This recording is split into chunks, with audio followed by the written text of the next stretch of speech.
damai sejahtera Allah yang melampaui segala akal, kiranya itulah yang memelihara hati dan pikiran saudara-saudara dalam Kristus Yesus Tuhan kita.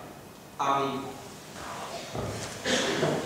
Jemaat Tuhan, khotbah untuk kita semua pada minggu yang baru ini diambil dari surat Rasul Paulus yang pertama kepada jemaat di Korintus, pasal yang ke-8, ayat pertama sampai ke-13.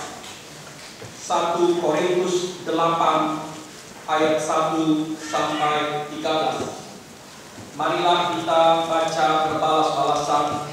Kami baca ayat yang ganjil, saudara-saudara membaca ayat yang genap. Tentang daging persembahan berhala, kita tahu kita semua mempunyai pengetahuan. Pengetahuan yang demikian membuat orang menjadi sombong, tetapi kasih membangun. Jika ada seorang mendengar bahwa dia mempunyai sesuatu pengetahuan, maka ia menunjukkan cara pengetahuan sebagaimana yang harus dicaranya. Tetapi orang yang mengasihi Allah, ia dikenal oleh Allah.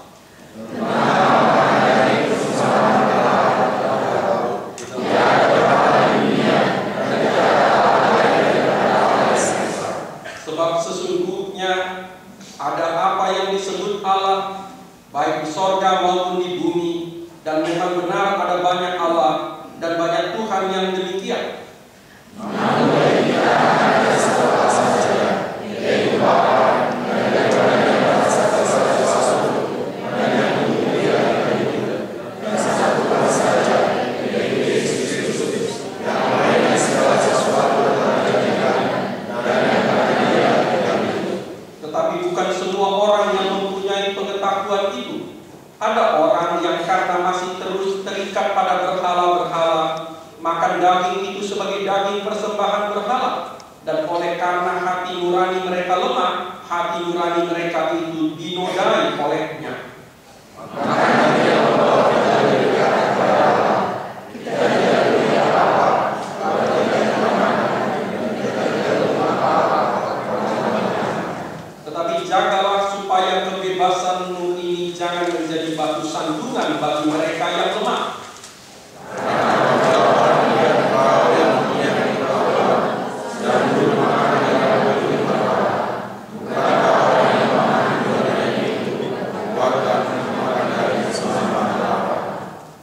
Dengan jalan demikian orang yang lemah itu saudaramu, yang untuknya Kristus telah mati menjadi binasa karena pengetahuanmu.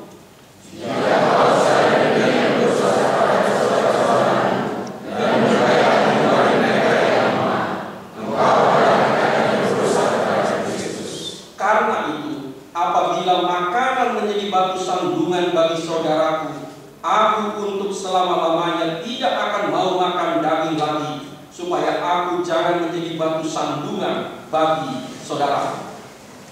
Saudara-saudara, apabila ada kesempatan nanti di rumah kita baca Roma 14 ayat 13 sampai 23 supaya kita makin jelas apa sebetulnya yang dimaksudkan Rasul Paulus dalam kepada jemaat Korintus tadi. Saudara-saudara, secara sederhana apa latar belakang surat yang kita baca tadi? Jemaat Korintus adalah gereja metropolitan, gereja kota pelabuhan pada waktu itu.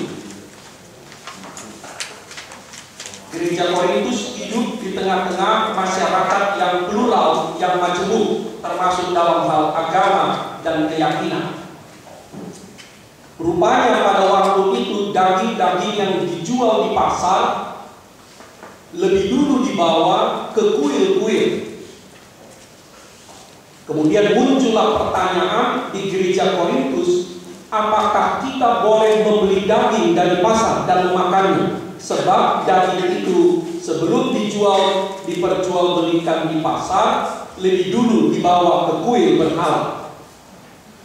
Orang Kristen yang mempunyai pengetahuan iman yang dalam dan kuat mengatakan tidak masalah.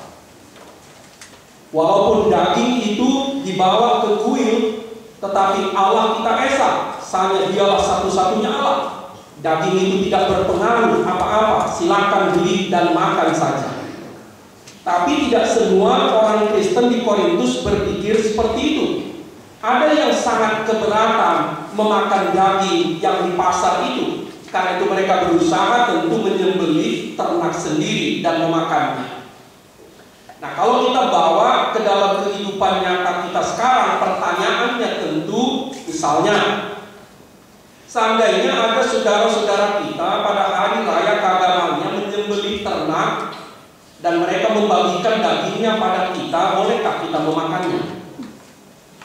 Atau seandainya kita pergi ke daerah Pecinan, Pecenongan, di sana banyak restoran makanan yang enak, tetapi jelas-jelas kita lihat di situ ada mesbah, hiu, atau sesajen. Bolehkah kita makan di restoran itu? Seandainya ada orang yang berbeda agama dengan kita pada hari raya keagamaannya mengajak kita makan bersama, bolehkah kita makan? Nah, orang Kristen yang mempunyai pengetahuan iman, pengetahuan Alkitab yang sungguh kuat, tentu mengatakan boleh-boleh saja, tidak ada masalah. Kenapa? Karena Allah kita maha kuasa, Allah kita kuat, Allah kita esa. Silakan nikmati saja, itu tidak ada dampak bagi kita. Tetapi mungkin ada orang yang keberatan karena imannya. Rasul Paulus melalui surat ini, juga surat Roma pasal yang ke-14 ayat 14 sampai 23 mencoba menjawab permasalahan itu. Ketika di tengah-tengah gereja terjadi perbedaan pendapat, perbedaan pendirian iman tentang makanan, khususnya tentang makanan yang pernah daging yang pernah dibawa ke kuil kemudian dijual bebas di pasar. Bagaimana cara Rasul Paulus membantu jemaat yang dulu dan juga kita sekarang menjawab pertanyaan-pertanyaan tadi? Yang pertama, agar kita sungguh-sungguh beriman teguh kepada Allah dan tidak percaya kepada ilah-ilah, kepada berhala-berhala, kepada dukun-dukun, kepada tahyul-tahyul, kepada hantu-hantu. Tetapi kita percaya kepada Allah, menggantungkan hidup dan masa depan kita, totalitas diri kita kepada Allah. Dialah satu-satunya Allah, dialah satu-satunya Tuhan yang maha kuasa. Apa yang terjadi ketika kita beriman teguh kepada Allah? Apa yang terjadi ketika kita sungguh-sungguh percaya bahwa Allah itu maha kuasa, Allah itu pelindung kita? Kita tidak akan takut lagi. Saudara-saudara, kita tidak akan hidup lagi dalam ketakutan. Kita akan merasa bebas, kita akan merasa merdeka, kita akan merasa tenang karena kita percaya Tuhan Allah akan melindungi kita. Nanti kalau ada orang yang bilang, hati-hati, di sana ada banyak hantu, kita tidak akan peduli. Apalagi zaman sekarang, negeri kita boleh dikatakan sudah mirip dengan negeri hantu. Lihatlah televisi itu, apa yang ditayangkannya pada kita. Tetapi jika kita sungguh-sungguh percaya kepada Allah, kita menjadi orang yang berani, kita menjadi orang yang selalu gembira, kita tidak diliputi oleh rasa takut. Maka di mana saja takut, mau melangkah takut, nanti tersenggol hantu, mau pergi kemana bingung, mendapat jabatan ragu, apakah jangan-jangan perlu ke dukun meminta pegangan atau bantuan. Rasul Paulus mengatakan, berimanlah teguh kepada Allah. Tidak ada satupun kekuatan apapun yang terlihat ataupun tidak terlihat yang mampu menyentuh kita. Kita tidak perlu membuat ritus-ritus tertentu, kita tidak perlu membuat upacara-upacara khusus. Cukup punya iman sebesar biji bayam, tidak ada satupun yang bisa menyentuh saudara dan saya. Berimanlah teguh kepada Allah. Nah, saudara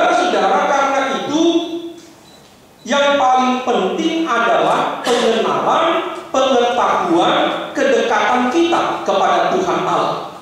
Itulah yang membebaskan kita. Tapi hati-hati. Rasul Paulus mengatakan orang yang punya pengetahuan, termasuk pengetahuan Alkitab, pengetahuan tentang Tuhan yang kuat, bisa menjadi sombong dan kemudian menjadi jatuh. Nah, saudara-saudara, Rasul Paulus selalu mengatakan kebimbangan itu pada akhirnya dosa. Jangan bimbang, jangan ragu, percayalah penuh kepada Allah, jadikanlah Dia pegangan. Jangan berpegang kepada tahyul, jangan berpegang kepada kata peramal, jangan berpegang kepada ramalan bintang, jangan berpegang kepada petunjuk orang pintar dalam tanda petik. Berpeganglah satu-satunya kepada Tuhan. Darah Kristus yang telah tumpah di Golgota, Roh Kudus yang telah dicurahkan dan tinggal dalam batin kita, sanggup melindungi saudara dan saya. Sebab itu, jangan lagi hidup dalam ketakutan. Jangan hidup dalam keraguan. Melangkahlah dengan bebas dan berani. Nikmatilah kehidupan. Rayakanlah seluruh anugerah kasih karunia Tuhan. Yang kedua, apa pesan Rasul Paulus kepada jemaat Korintus dulu dan kita sekarang? Agar kita mengutamakan yang utama, mendahulukan yang harus didahulukan. Dengan kata lain, merumuskan dan menghayati, menyikapi yang paling prioritas dalam hidup ini. Apa yang utama? Apa yang harus didahulukan? Apa yang diprioritaskan dalam kekristenan kita? Rasul Paulus mengatakan dalam Roma 14 ayat 17, ternyata bukan makanan, bukan minuman. Karena itu dia katakan kerajaan Allah bukan soal makanan dan minuman, tetapi soal damai sejahtera, kebenaran, dan sukacita Roh Kudus. Di suratnya yang kita baca tadi, di 1 Korintus 8 ayat 8, Rasul Paulus mengatakan makanan atau minuman tidak membuat kita lebih dekat, atau sebaliknya lebih jauh dari Tuhan. Dengan bahasa sederhana, rupanya inti persoalan bukan makanan. Kalau saudara dan saya karena keyakinan iman mengatakan segala sesuatu boleh dimakan, bersyukurlah.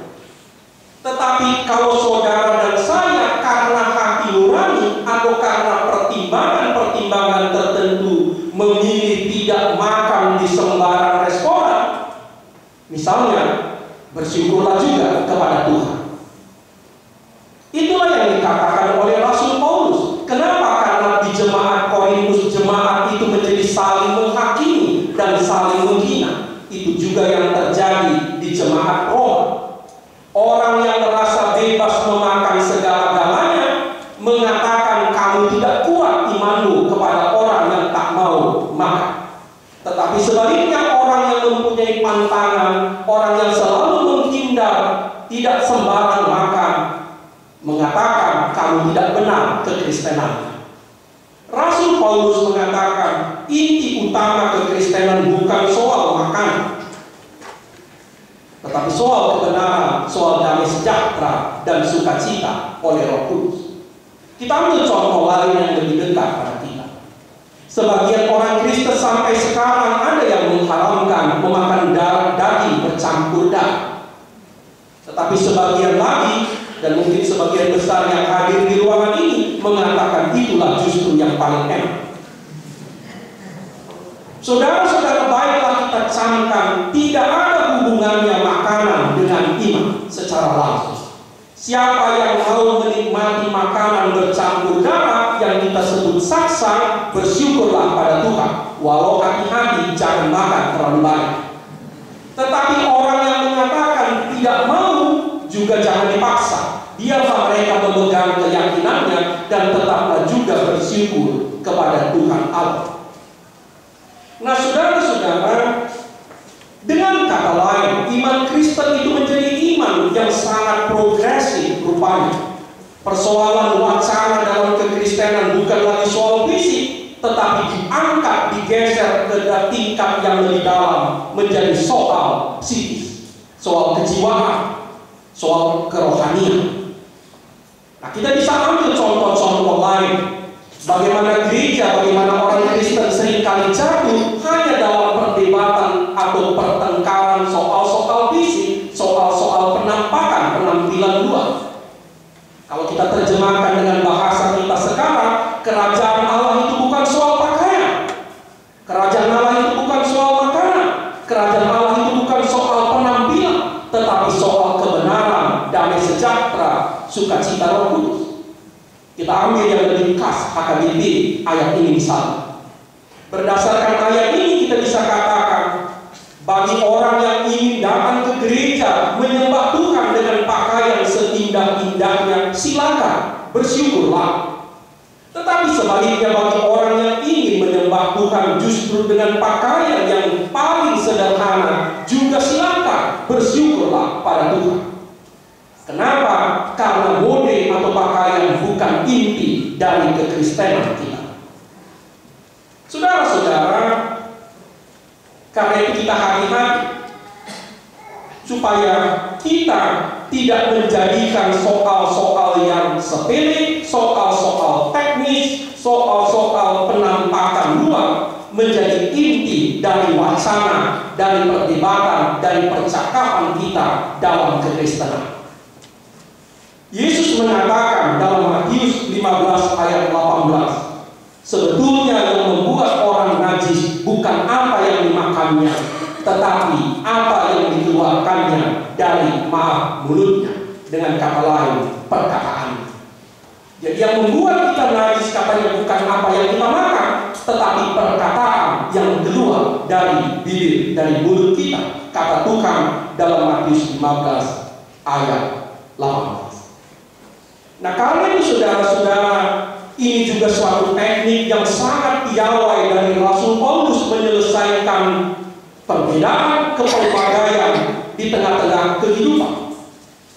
Rupanya untuk menyelesaikan, untuk menyikapi kehidupan yang sangat beragam, plural, menyelesaikan konflik atau perbedaan pendapat, ada dua yang paling efektif. Rumuskan akar masalah, dan yang kedua, tentukan prioritas bersama. Kenapa? Karena rupanya hanya di penampakan, di bagian luar lah kita sangat berbeda-beda. Tetapi ketika kita masuk ke dalam batin yang paling dalam, biasanya kita justru sama. Hanya hal-hal yang luar, hal-hal yang dinampak di luar lah kita selalu berbeda. Tetapi sebetulnya di dasar batin kita tidak ada beda satu sama lain. Karena itu jangan mau terjebak dalam perdebatan, dalam pertengkaran, soal-soal teknis, soal-soal yang di luar, yang dangkal. Masuklah ke dalam kehidupan, ke dalam jiwa kita itu. Yang ketiga dan terakhir, bagaimana Rasul Paulus menyikapi persoalan itu tadi dan membantu kita sekarang agar kita semua hidup menuruti tuntunan kasih. Sikap Rasul Paulus dan juga sikap Tuhan Yesus sangat tegas. Kita bebas makan apa saja. Tidak ada yang haram, tidak ada yang najis. Kita bebas memakai apa saja yang kita anggap baik dan tidak melanggar hukum. Jadi tidak perlu ada ragu-ragu. Dalam hal itu, sikap Paulus dan juga sikap Tuhan sangat tegas. Segala makanan dan minuman boleh disyukuri dan dinikmati. Tetapi, apa kata Paulus? Janganlah kebebasan itu, janganlah hak atau kebebasan kita itu membuat orang lain tersakiti. Dengan kata lain, rupanya kebebasan itu penting dan sungguh berharga, tetapi ada lagi yang lebih berharga dan lebih penting dari kebebasan, yaitu apa? Kasih. Dengan bahasa yang lebih sederhana bagi orang-orang beriman, kita diajak untuk dengan ikhlas, secara rela mengurangi, membatasi kebebasan kita demi kasih kepada orang lain. Bukan kita katakan kebebasan itu tidak penting, kemerdekaan kita tidak penting, hak kita tidak penting, tetapi demi orang lain, demi kehidupan bersama, kita rela sedikit banyak kebebasan kita menjadi dikurangi. Saya bikin contoh yang paling ekstrim. Menurut tata gereja kita dan semua peraturan kependetaan, tidak ada yang melarang kami jika satu saat saya ingin mengecat rambut saya warna kuning plus merah. Menurut tata gereja dan semua aturan kependetaan, tidak ada yang melarang kami jika seandainya tiba-tiba seandainya saya kepingin memakai anting-anting di telinga kanan atau kiri atau bahkan di hidung. Saya berhak, saya bebas. Pertanyaan Rasul Paulus, apalah arti hak dan kebebasan saya itu jika karena seorang pendeta memakai anting di hidung atau di telinganya, iman banyak orang menjadi terganggu. Disinilah kita melihat bagaimana kebebasan itu rupanya sedikit banyak harus dikurangi dengan ikhlas demi kasih. Itulah yang dikatakan Paulus. Aku rela tidak makan daging, aku rela seandainya pun tidak minum anggur, jika karena makanan dan minumanku orang lain menjadi tersakit. Itu bisa dikenakan kepada pakaian, itu bisa dikenakan kepada penampilan, itu bisa dikenakan kepada banyak hal. Demi orang lain, aku rela mengurangi sedikit banyak kebebasanku supaya orang lain tidak tersakiti. Tapi hati-hati, kita mesti adil. Pesan pertama, jangan buat orang lain tersandung, tapi pesan yang lain, jangan juga terlalu gampang tersandung. Sebenarnya saya tidak nyaman mengatakan soal pakaian dari mimbar, tetapi saya mohon maaf harus saya katakan, misalnya begini, karena stigma itu selalu dikenakan kepada kaum perempuan. Kalau ada seorang perempuan memakai pakaian yang mencolok atau mencolok, apakah itu secara dianggap maaf terlalu seksi? Ada orang yang mengatakan saya tersandung. Tetapi pertanyaan saya, ya pertama jangan buat orang lain tersandung, tapi jangan juga momen bahasa Batak. Bagi yang muda tanya nanti pada orang tua, apa itu momen? Kalau sungguh-sungguh beribadah, tentu matanya tertuju kepada salib, tidak tertuju ke kiri dan ke kanan. Jadi pesannya mesti adil. Saudara-saudara, Rasul Paulus katakan di 1 Korintus 10 ayat 23, dan itu bisa kita pegang. Segala sesuatu dibolehkan, tetapi tidak segala sesuatu berguna. Segala sesuatu dibolehkan, tetapi tidak segala sesuatu berguna. Kita boleh makan apa saja, kita boleh minum apa saja, kita boleh memakai apa saja, tetapi kita tidak harus makan, minum, dan memakai apa saja atau segala-galanya. Di sanalah kita dituntut. Rupanya hidup ini pada akhirnya tidak ada arti jika tanpa kasih. Amin. Terima kasih Tuhan atas hari Minggu yang baru yang boleh kami lalui. Kami akan memulai aktivitas kami kembali di minggu ini dengan ucapan syukur pada Tuhan. Kau memberkati kami, Kau melindungi dan menyertai kami. Ya Tuhan, firman-Mu menyapa kami, supaya kami selalu beriman teguh kepada Tuhan. Kami tidak ragu, kami tidak goyah. Biarlah kami jadikan Engkau satu-satunya Tuhan pegangan, tumpuan, gantungan hidup dan masa depan kami. Jauhkanlah dari kami godaan, agar kami tidak berpaling kepada kuasa-kuasa lain, kepada ilah-ilah, kepada berhala-berhala, kepada tahayul, kepada ramalan. Tetapi kami sungguh-sungguh beriman kepada Allah yang hidup, yang kami kenal dalam Kristus. Dan Kau sanggup Tuhan melindungi, menjamin segala hidup dan masa depan kami. Ya Allah, Engkau menyapa kami melalui firman, supaya kami Tuhan dapat merumuskan prioritas-prioritas kehidupan kami. Kami mengenali Tuhan akar-akar masalah kami. supaya kami tidak terjebak Tuhan larut dalam persoalan, perdebatan, hal-hal yang sepele, soal makanan dan minuman, soal pakaian dan lain-lain. Tetapi kami sungguh-sungguh Tuhan mendalami kebenaran, damai sejahtera dan sukacita oleh Roh Kudus. Ya Tuhan, kami mensyukuri kemerdekaan yang Tuhan anugerahkan kepada kami. Tetapi ajarlah kami Tuhan untuk mengasihi sesama kami, supaya kami tidak menjadikan Tuhan diri kami, sikap kami menjadi batu sandungan bagi orang lain. Tolong kami Tuhan, tetapi ajar juga kami supaya kami kuat, supaya kami tidak mudah terpeleset, tidak mudah tersandung karena perilaku, karena sikap orang lain juga. Ya Tuhan, kepadamu kami menyerah. Berkati kami, berkati semua jemaat-Mu besar dan kecil, tua dan muda. Berkati kami dalam profesi, dalam bisnis, dalam usaha kami. Berkati kami dalam rumah tangga kami. Demi nama Kristus. Amin.